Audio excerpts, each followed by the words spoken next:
try to have some fun today. A couple things I want to bring up, if it's okay. Let me tell you something. I started this company in the year 2000 with $2,000 in my pocket in my mother's basement. Really? Who brought this guy? Can we please get him escorted out of here? That's ridiculous.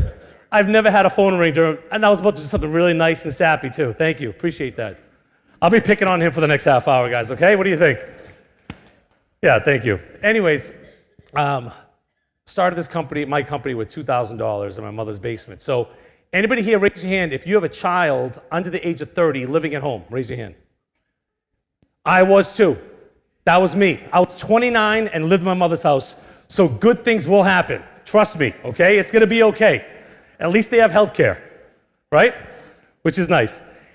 Anyways, one of the first companies to give us an opportunity, to my partner, my best friend, Mike Bronco, and I, was Cypress. Marsha and Tom gave us an opportunity when we had 6 employees.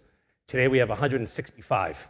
At that point in time, we represented maybe 200,000 employee lives nationwide. Today we represent 6.7 million employee lives nationwide. All of it self-funded. It's what we do. So I want to thank Marsha and Tom from the bottom of my heart and on behalf of all 165 of my employees for believing in a kid from Boston with a very thick accent and who talks really fast, but I appreciate that, and I think it's worked out pretty well. So speaking of the truth, what I can tell you is of all those lives that I represent, it's hundreds of administrators, stop-loss carriers, a lot of great vendors here, great partners here, people that I've known for years. That's the one thing I can tell you is what Tom just said about PPOs and about the industry, not many administrators would ever tell you that, ever. They would never get in front of an audience and tell them that the PPO industry is dying. They also still have a belief, most administrators have that belief that somehow a discount off a bill charge makes sense. And what I'm noticing as I speak to a lot of brokers nationwide, and there's a lot of brokers here, so thank you for being here, is you're now seeing the light. You're realizing that there's more out there than just getting a 20% discount off some ridiculous charge that you don't even know where it came from. And that's what the message I've been spreading. That's the message I spread every single day. It's what I try to do. And my whole goal is this whole forum is focused on lowering costs, figuring out ways to reduce costs. What Cypress has done works. And we're also a self-funded plan. And the stuff that we tell our clients to do the same thing. We use our employees as guinea pigs and try them on our employees first. So everything I'm talking about today is stuff that has been proven, does work, will lower the costs, but most importantly, it will make your employees happier. And that's the key. Telling your employees every single year that premiums gonna go up, co-pays go up, deductibles going up, isn't fun after a while. And that's what I realized when we got into this business, and we're noticing that more and more lives are self-funding for the first time. Also, a couple things, as you can tell, I talk very fast. Feel free to raise your hand if you need me to repeat something. I'll probably ignore you. Also, feel free to look down on your phones and your iPads. I will call on you if I see you doing that. It's not a problem, I do it too. I hope somebody calls on me once in a while. But what I try to do is call edutainment. So the 45 minutes I have, I promise you I'm gonna do my best to entertain you, and also hopefully you'll learn a couple things since this is Cypress U. One last thing I wanna say about Tom and Marsha as well, it's on a personal note. 3 years ago, like literally right now, we were all together on a business trip at a conference, and I got a phone call that my wife and I were accepted to adopt a child. And Tom and Marsha were there with me. Sorry, I get a little emotional when I talk about this. But today I have 4 kids, and that was 3 years ago. Now I have 4 kids, all under the age of 3. Yeah, see, my wife thinks like, oh, what's the big deal? I'm like, no, when I tell people this, they think I'm nuts. Okay, so when I come to Vegas, it's a little different experience than when you come to Vegas. I come here like every couple weeks. So when I come to Vegas, I'm like, oh, I'm gonna sleep. You know? Like I'm all about sleeping and room service and not sleeping on the carpet and all that. Like I'm, the sleeping on the carpet thing. Like my wife's like, we just moved into a new house and we had new carpet put in. She's like, oh, I don't like that soft, thick carpet. I'm like, where am I supposed to lay down when the kids are in the crib? On the carpet next to the crib, right? I want that thing bouncing. Anyways, but that's another just quick thing that they were there with me. So I hold a special place in my heart for Tom, Marsha, and the fine folks at Cypress. So let's get this thing going. All right, what are we gonna talk about today? The future of self-funding. Basically, folks, there's 4 things you wanna focus on. Learning, planning, saving, and protecting the plan. That's it. You take 4 words from my presentation: learn, plan, save, protect. If you're a broker in this room, I'm going to make you a superhero. The goal is go to your clients and tell them how we're going to learn. Here's the one great thing about self-funding is that the data is yours. The plan language is yours. Tom talked about it. You're in control. That's the truth. So you control it through your plan design. You should not have the same exact plan design for a bunch of truck drivers as you do for a bunch of yoga instructors. Yet if you're in a Blue Cross, United, Cigna, Aetna world, that's exactly what you have. Cater, focus your benefits to what your employees actually need. That's it. That's what you're looking for. Saving, real savings, not based off of some percentage of bill charges. There's a lot of things that you can do. You can negotiate claims. It was a funny story. Anybody here seen the movie Moneyball? You guys seen it, right? Good. I actually had a meeting with the Boston Red Sox. For those of you who don't know, I hate the Red Sox. I grew up in Boston. I grew up there my entire life. I am a diehard Cleveland Indians fan. Any Indians fans here? One. That's how it typically is. It's one other person. Thank you. Hi. I'm actually a season ticket holder. It costs like $3 to be an Indian season ticket holder. It's not, people are like, oh, wow. I'm like, it costs more money to go to one weekend series at Fenway against the Yankees than it does for the entire 81 game schedule in Cleveland. It's true. And by the way, today's home opener in Cleveland was snowed out. Of course, why wouldn't you play baseball in Cleveland in early April? Makes sense. No dome, by the way. This isn't Milwaukee. But the point is, I was at the Red Sox, and I'm sitting there with them. I'll never forget this. And it was my Moneyball scene, right? I'm looking at the green monster in the background. It's the same scene as the movie Moneyball, the same table, right? And I'm looking at them, and they're telling me, well, we're self-funded, and we have Blue Cross, and we don't see the savings that you're talking about. And I pulled out my wallet, and I threw on the table. I'll never forget this. I threw on my table my Blue Cross Blue Shield network card for my self-funded plan with a TPA, not with Blue Cross ASO, which they were. And I told her, I'm like, I have access to the same hospitals as you. You're the Boston freaking Red Sox. I'm the Phia group. You have Downy, the official toilet paper of the Red Sox. You got every official something of the Red Sox. Who's your official hospital? They go, what do you mean? Why aren't you going to Mass General Hospital literally behind the green monster and saying to them, we want to make a deal with you direct for all of our employees that work for the Red Sox, all the accountants, all the payroll people, et cetera, who we want direct access to your facilities, all of them, at Mass General, and in return for Medicare Plus, not even Medicare Plus, Medicare minus costs, break even on it. And in return, we will make you the official hospital of the Boston Red Sox. The people looked at me like I was crazy. I'm like, why can't you do that? Every hospital will be dying to be the official hospital of the Boston Red Sox. Why? Because their broker didn't give them that as an option. Their broker told them that they are going to be with Blue Cross and that every year they have a 10% premium increase and there's nothing they can do about it, even though they're the Red Sox. So that's my story to you.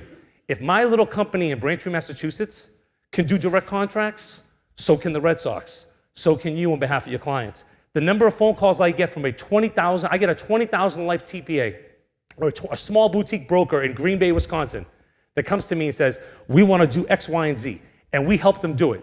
And then the next day I get a phone call from a big-time broker with 2 million lives nationwide saying, yeah, we tried that, we couldn't get a deal. I'm like, you couldn't get a deal, but this little guy could. You're lying to me because you've never tried to make a deal. And that's the exact point that I'm trying to make to you people is you are in control. Things have changed. There are 5 million new employee lives that have come into self-funding in 2016. 5 million lives. That's a lot of bellies. That's a lot of people that have finally seen the light. And these are people that have entered it for the first time. So those of you who've been here for 2, 3, 4, 10, 20 years of self-funding, you're doing things at an advanced level that these people don't even know exists. Keep on doing it because that's the way that you're going to make money. That's the way you're going to save money. Next, protecting the plan. Here's one of the things that people always freak out about is, well, now that I'm a self-funded plan, I have all this fiduciary duty to be prudent with plan assets. That's the exact wording that's in your plan. Tom brought up the word fiduciary. He brought up the word prudent with your money. Folks, if you Google ERISA litigation, don't do it right now because then I'll have to call on you, right?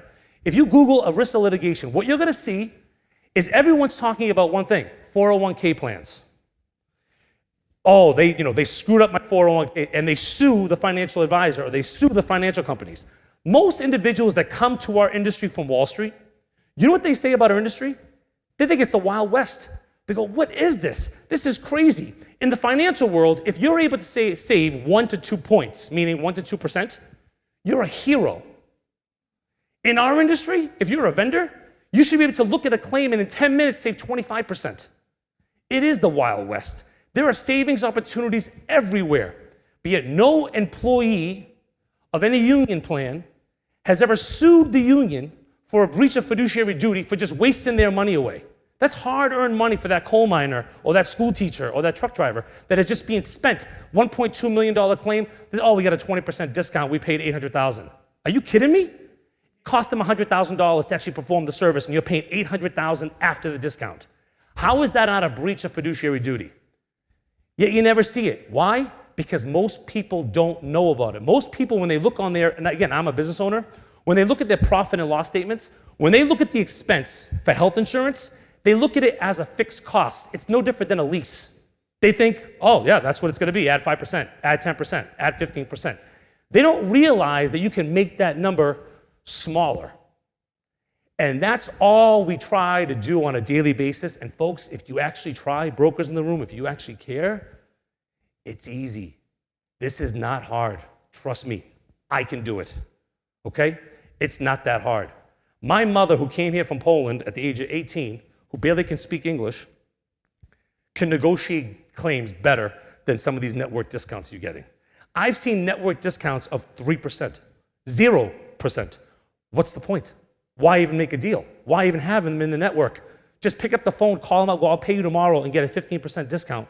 Anyone in the room, ask your kid in high school who lives at home, or your kid in or the kid that never went to college or dropped out of college, that's living in your basement. Have them take one of the claims and say, I'll pay you by the end of this week. Can I get a 20% discount? They'll get it.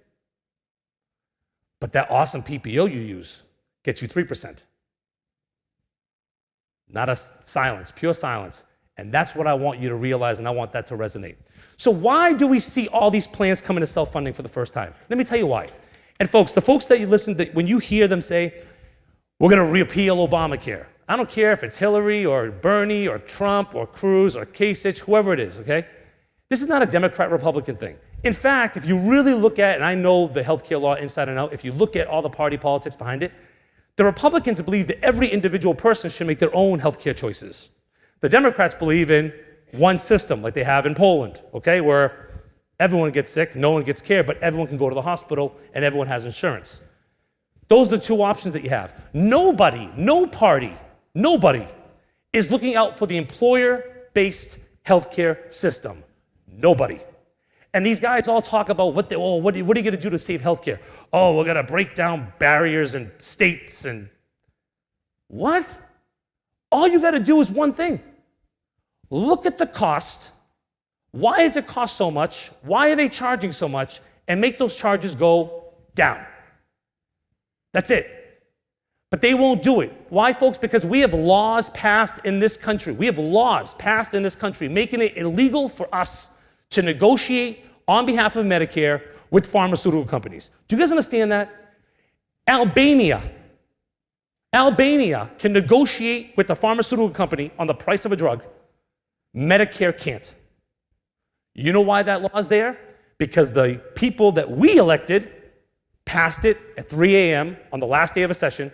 The guy who sponsored it retired, a Republican representative out of Louisiana, and now gets paid $1 million by the pharmaceutical company. That's why our healthcare costs are skyrocketing, because they're all in bed with these organizations. You control the money. There are great partners and vendors that you can use here to make those costs go down, and that's what we're focused on. So let me give you some examples. Obamacare patients, highest rate, I'm gonna read this. This is from CNN Money. Higher rates of costly illnesses such as diabetes, depression, hypertension, heart disease, hepatitis C. Cost of care, 22% higher under Obamacare for an exchange plan than in a self-funded plan. That's why my state, Massachusetts, we were the first state to have an exchange. We are #1 in the country with the percentage of self-funded employers. Why? Because all the employers that went into our exchange dropped like flies, said, there's no way I can do this. What used to cost $70 a month costs $700 a month now, 6 years later. It's insane what's happened in my state. And that's what we're seeing. Let me give you some examples of pricing. United Healthcare, their exchange business Can anybody guess how much money they plan on losing in 2016, just in 1 year, from the exchange? How much? 500 million? You're halfway right. $1 billion. $1 billion. Blue Cross Blue Shield, North Carolina, lost $282 million, increased rates by 32% in response to that. In 1 year, 32%. Tom's talking about 1%. 32% they increased it by. Yeah, but everyone has health insurance. Great. Your rates just went up by 32%. Nice, huh? That's what we're seeing. Both United and Blue Cross are both considering leaving the exchanges in 2017. That's how bad it's gotten. So why do we see that? Let's talk about costs. Look at small stuff. Anybody want to guess what they charge at a hospital for a pair of scissors? Now, not all hospitals. I'm using an example. Remember, I'm doing theater here. I'm performing, right? I got to have some extreme stuff, okay? Anybody want to guess? Yes, anybody? Anybody, raise your hand. Excuse me?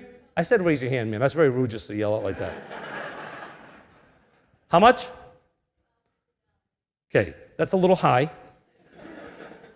$985 for a pair of scissors. But you get a 40% discount, sir. I'll give you a 70% discount on those $985 scissors. Okay, a bag of IV solution. Guess, IV solution. Guess, anybody? Cost them 25 cents to make it, by the way, I'll give you that. How much they charging for the bag?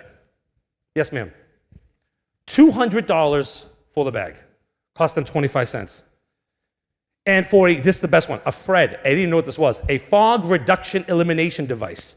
It is a 2-inch square gauze strip used to wipe away moisture from lenses in the operating room.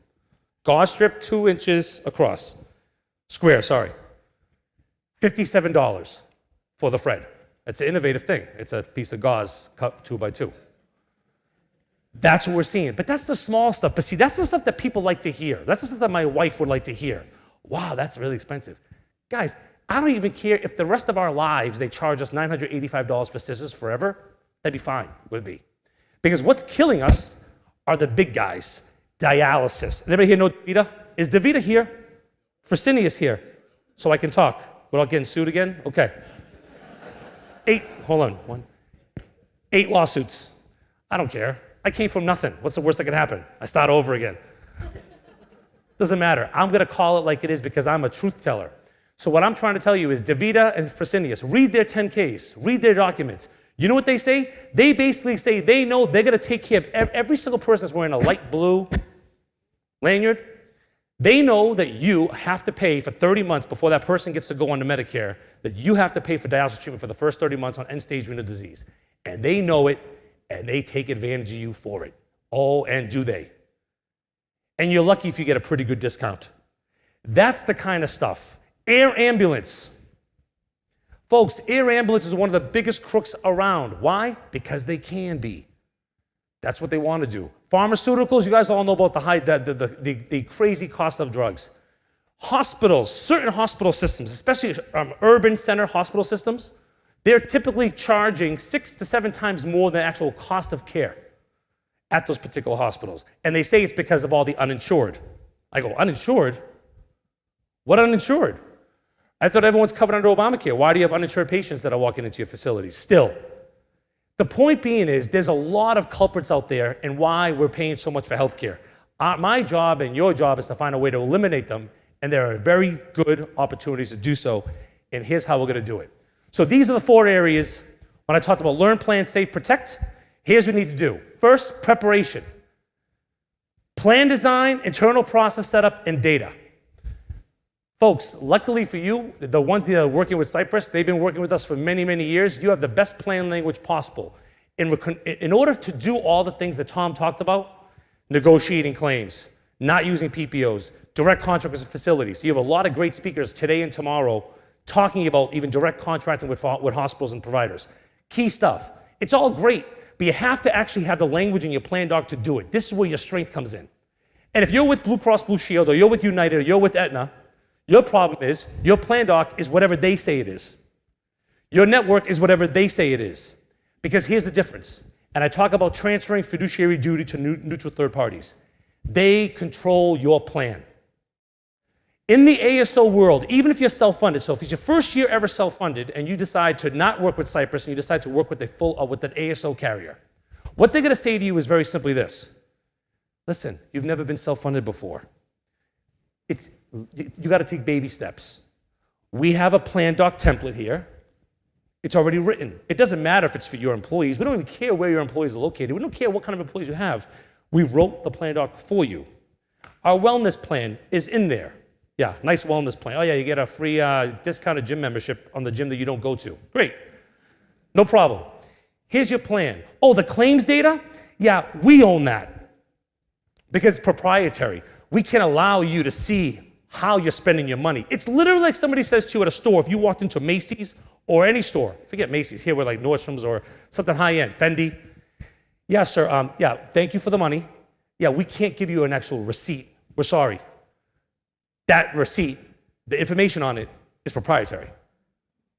That's exactly what it is. That's what every single broker in this room, if you have a contract with an ASO, that's what your contract says. How do I know? I wrote them. I still write them. I see what they have in them. And that's what your language says. So it's your money you're spending, but they control how you spend it, what's covered, what's not. They control eligibility. They control everything. And they'll tell you, you don't want to unbundle stop loss.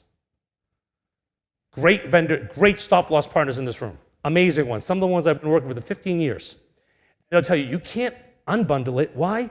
Because you want to make sure that if you pay a claim under the plan, that it's going to be reimbursed by the stop loss carrier.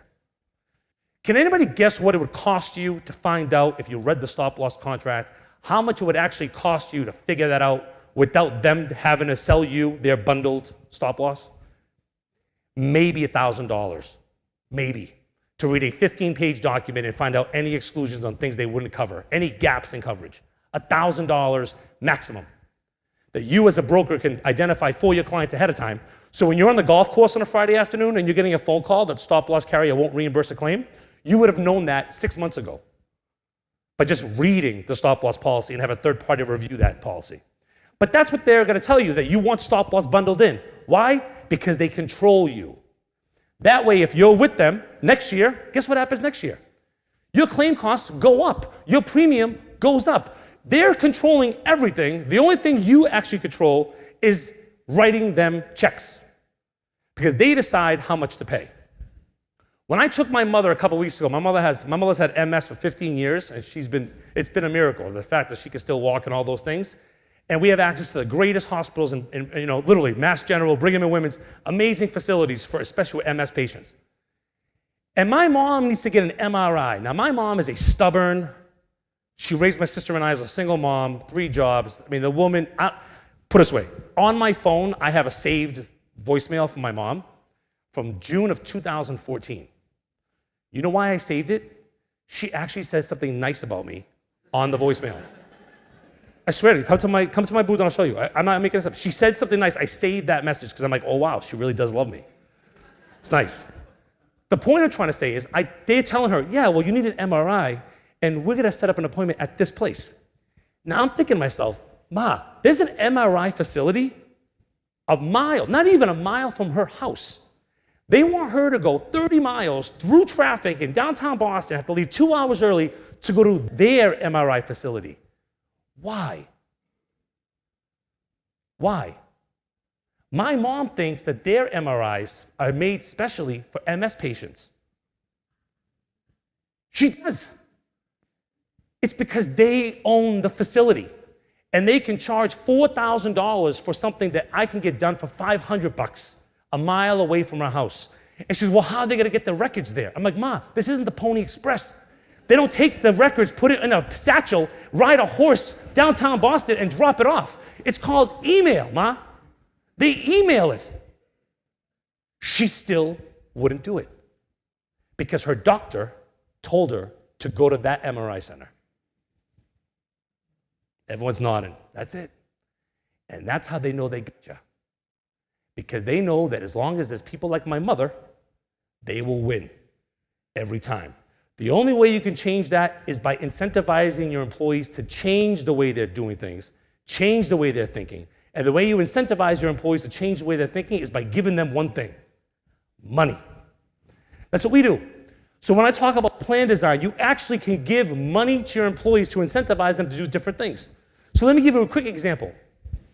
We have a very young staff. Our average age of our employees is about 32. So we know that we have a lot of women that just got married, so we're not dumb. We know there's gonna be a lot of babies coming. So we know there's a lot of different facilities, and we looked at our data to see how much it costs us depending on where they go for the normal delivery. And for them to go to Brigham and Women's Hospital was costing our self-funded plan $30,000 for a normal routine delivery. If they went to South Shore Hospital, which is 2 miles away from our office and looked upon as one of the better hospitals for women who are about to have children, maternity, one of the best maternity centers, it costs $9,000. So how do we get women in our office to go to South Shore Hospital instead of Brigham Women's? They can go to either. It's allowed in our plan, the same copay, same deductible, nothing changes. We offered our employees cash, we know it's not tax deductible, we don't care, $2,000 of diapers and wipes if you go to South Shore Hospital. If you don't go to South Shore Hospital, no problem. But you want $2,000 worth of diapers and wipes. Trust me, wipes, I literally live in wipes. I love wipes. I mean, I use wipes on furniture now. I use wipes on everything. I use the wipes to wipe down the kitchen counter. I don't even care. It's like there's a box everywhere. $2,000. We had 9 women last year got pregnant. 7 of the 9 chose South Shore Hospital. We saved $180,000 in just that one thing. It cost us less than $20,000 to buy the wipes and the diapers. How many brokers in here are telling their employers to do that? Not a lot, and you can look really good if you do. These are simple kinds of things that you can put into your plan design. Identify a mistake in your plan document. Whatever mistake you find, you're gonna get 10% of that money back that we save. We gave one employee a check for $18,000 a couple months ago. She found an error in her bill that would have cost $180,000. We gave her a check for $18,000. True story. Linda Pistana is her name. Call her Phia, $18,000 check. For writing a little language in the plan doc saying if you find an error that we don't have to pay, you get that 10% back. Our employees are looking for errors. They have an incentive. They're not my mom. They're finding ways to lower the cost of care. Our employee benefit plan on page 1 says the name of the plan. On page 2, the title, ways you can make money in this plan. Literally, that's what it says. How you can make money in this plan doc. It's before the table of contents. Get them to buy in, and that's what you can do. So, transferring that fiduciary duty, folks, you could transfer that duty. What they're telling you in the ASO world is that they want control. In the TPA world, you have control. But you don't always want all the control. You want to be able to control your design of the plan. You want to be able to have access to your data. How else do you know where your problem areas are from your claims if you don't have access to the claims data? You can't. That's how you use that data to figure out what you need to do, not do, in regards to your plan design. Use the data, just like we did in regards to the 9 pregnancies we had last year. Same thing. But the one area that a lot of employers are afraid of is that fiduciary duty on making that final decision on a claim. You got Sally in HR who's sitting there, and a claim comes in for $150,000. It looks like it might be experimental. There was a weird drug being used on a cancer treatment. You're not sure if it's payable or not. And you got to decide, because Cypress isn't the fiduciary. You are. In the ASO world, they're just paying it. And then you got to reimburse. In our world, that's the one little sticky area, is that you don't want to make the wrong decision, because if you decide to pay it and Star Plus doesn't reimburse you, now that money's on you. You can transfer that risk to a third party. That's allowable. It's something that we came up with about 18 months ago. We filed a patent on it. And we're the only company in the country that even has this, where now you can transfer that decision to a third party, like myself, to make that decision for the plan and take the risk away from the plan. That is huge for this industry. And it's something that we have seen grow by 10,000 employee lives per week in regards to this particular service. Pre-service, control, steerage, and incentivizing the cost containment. I talked to you guys about that. How do you do it? Direct contracts with facilities, and identifying in your area who are the facilities that give you the best deals. Now, if you're in a rural spot, like in New Hampshire, okay, there's 3 major hospitals. The 3 major hospitals in New Hampshire all got together, they colluded and decided, listen, we're not gonna make any deals with anybody. Everyone has to pay us a 20% discount, and that's it. That's it. We're gonna hold strong, and the three of us are gonna just do this. We're gonna collude. Basically do an illegal activity. And that's what they've done. And that's what we've seen a little bit in Connecticut as well, and other parts of the country. But there's a lot of areas in this country now, folks, especially in the Midwest, Ohio, Indiana, we're noticing more and more facilities saying, you know what, I want some of that business. I'm sick of that hospital getting all the business. I want some of that business. I'll make a deal with you. I'll make a deal with you. And then you tie steerage into the plan design. All right, if you want to go to that hospital instead of that one, no copay, no deductible if you go there. Just like we did with South Shore Hospital. Something you could do. Prepayment. Obey the plan and keep both eyes open. Now, I'm going to talk a little bit about RBP, reference-based pricing, in this. How many people here know what reference-based pricing is? Raise your hand. How many people have a plan using it? Okay. A lot less, but a lot of you know about it. If I asked that same question 2 years ago, the number of hands that are using it would have said they knew what it was. It is growing. But folks, one thing to understand about reference-based pricing, it is not all the same. Reference-based pricing, there's thousands of different variations. At the end of the day, in order for reference-based pricing to work, and I know that HS Technology is here, they're a great, great organization that does this stuff. One of the best. I actually like their payment methodologies and the way they put this together. At the end of the day, you have to focus on 4 things. 1, does the plan document have the language to support reference-based pricing? Number 1, we talked about plan design. Unfortunately, too many times, the employer that thinks it's a great idea will do a reference-based pricing plan. There's no mention of it in the plan doc. There's no mention of it in the ID cards. The process is faulty, it's not working, and that's why those things fail. 2, you have to have a process in there to actually protect the plan, advise and give patient advocacy to the patient, and potentially, last but not least, defend the patient. These are 4 separate things that you have to know. 4, not 3, not 2. So anyone you work with, if they say, yeah, we can do reference-based pricing, you want them to know, I want to know how the plan doc looks. I want to know who writes the plan doc. I want to know what you do with regards to plan defense for balance billing. I want to know what you're doing to help patients through patient advocacy. 99% of these can be handled by 1 or 2 quick phone calls, true patient advocacy to help patients through the process. Here's the funny thing. There's a vendor out there that they'll say, yeah, we're going to protect the patient, we're going to defend the patient, we're going to advise the patient, we're going to help them, we're going to support them, unless the claim is under $1,500. Folks, I use my mom again as an example. I apologize for doing that. If my mom got a balance bill when I was 7 and we were living literally in a room, if we had a balance bill for $700, my mother would have cried, wondering how is she going to feed us? Something has to give. If she got a balance bill for $70,000, she would have laughed at it and threw it in the trash. The balance bills that actually matter when it comes to reference-based pricing are the ones that are under $1,500. It's not the $30,000 ones. Those patients laugh at those. They go, how am I supposed to pay this? Trash. It's the smaller ones that they care about. So whoever it is that you work with, what are they doing about the $400 balance bill? Forget the $400,000 one. Anyone can help you with that. That's the key. So ask your vendors, ask their partners, if you're looking at reference-based pricing for the first time, or even if you're trying to get it to grow a little bit more, these are the kinds of things you need to ask yourself. Last, post-payment. One of the things that I could, before I get into that, wrap networks. I have done everything possible over the past 2 years to do everything I can to tell people not to use wraps. It's worse than PPOs, but better in one way. If you're stuck with the PPO, if you made the decision to work with a PPO, the problem is you're stuck. You don't have the ability to just go in and out, in and out. You could try, but someone could tell me they've negotiated a Cigna in-network claim. Raise your hand, I will hire you right now. I still haven't found anybody.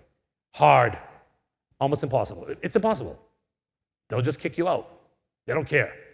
So when you go to a TPA's website and the Cigna logo is the front and center of their site, you probably know you're probably not going to be negotiating your Cigna in-network claims. But your wrap claims, folks, you should be negotiating those every single day of the week. Why? It's access. There was a case that came out in 2007 called Temple University case. And in Temple University, there was a multi-plan wrap network claim. And the judge in that case said, when it's a wrap network, you choose to access or not access the wrap. So if you want to use your wrap for all claims under $5,000, great. You don't want to be bothered with them? No problem. But if you got a claim $10,000 or higher, you should be rewriting your plan design, put a language in there that says if it's an out-of-network facility, we're going to pay X amount, we're going to defend the patient, we're going to get sign-off, and at the end of the day, the savings you're going to see, millions of dollars. Millions.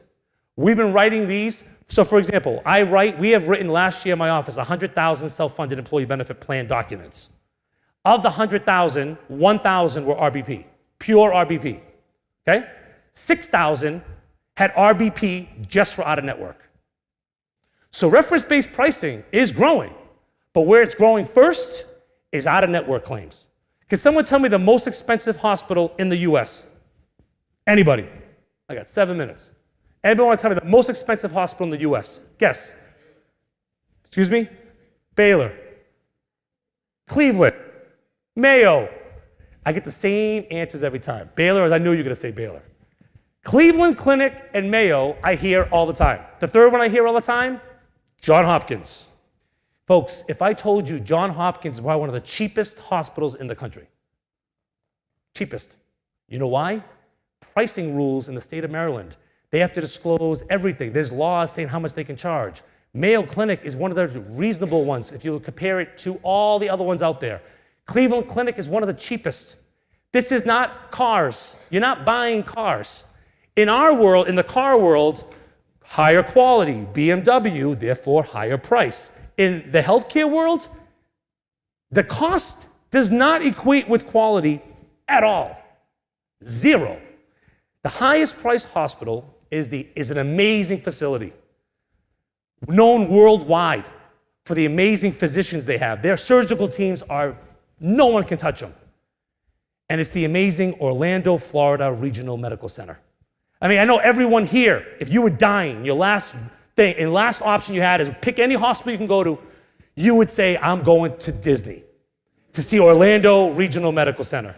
And do you know why the Orlando Regional Medical Center is the #1 highest priced hospital? Anyone want to guess? I just gave you a hint. Who's there? Who's in Orlando? Where are my kids going to want to go 20 times? Disney. So when you are in Wisconsin, you're in Milwaukee, and you got your network, and you take your family on vacation to Orlando, and your kid falls and breaks his leg, I'm assuming it's out of network. They can charge you whatever they want. And that's why they make so much money.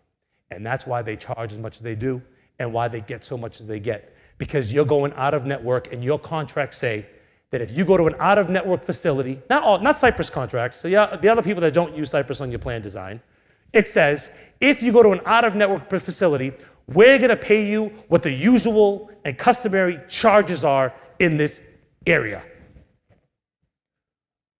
They usually rip you off, and they've been ripping you off for years, so it's a custom. And they're the only freaking hospital in the area, so the charges that you're paying are whatever they want them to be. And that's the #1 cost hospital.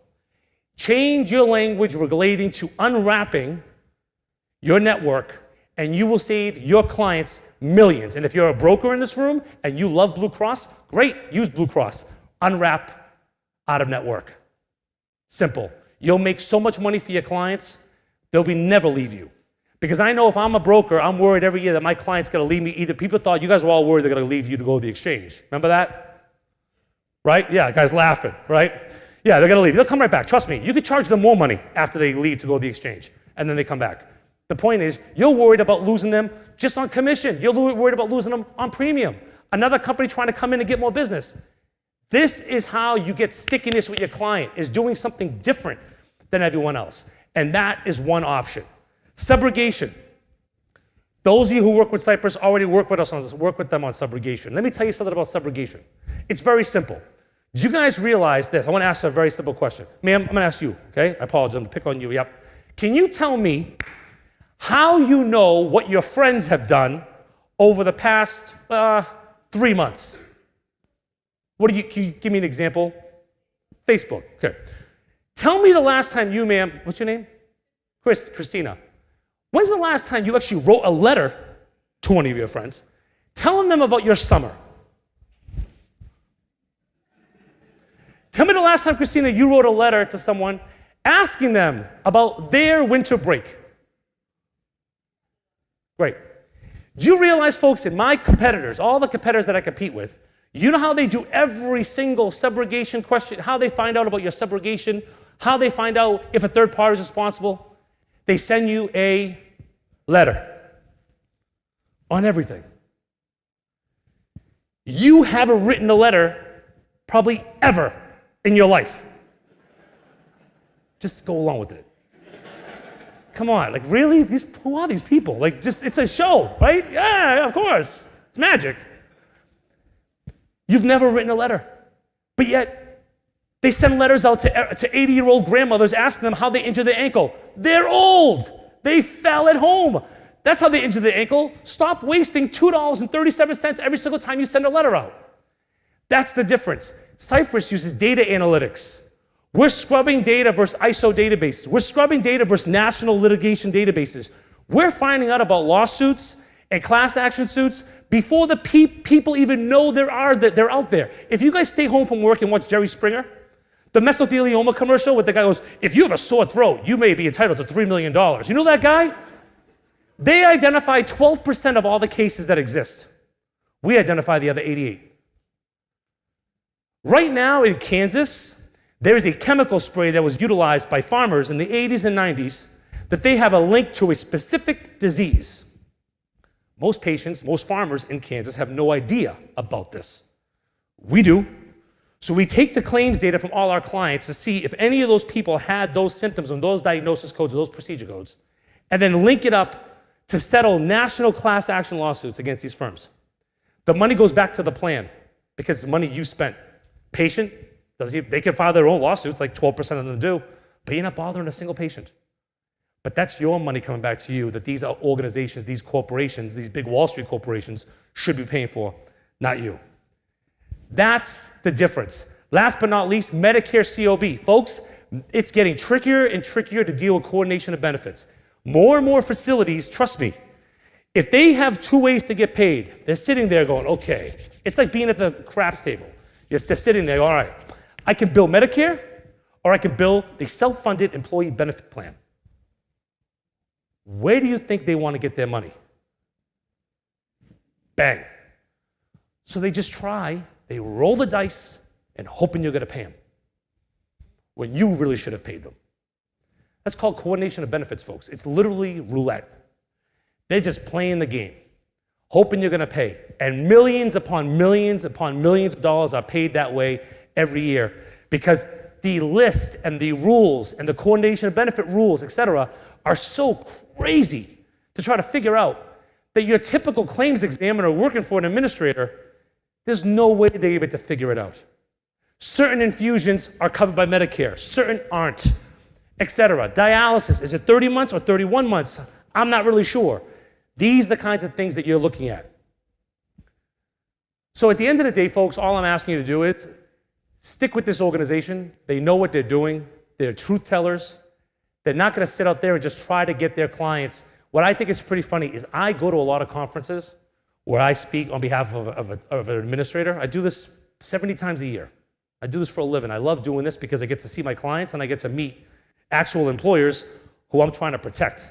And it's fun to meet employers, to be honest with you, because I don't get to do that often, except when I'm on the road like this.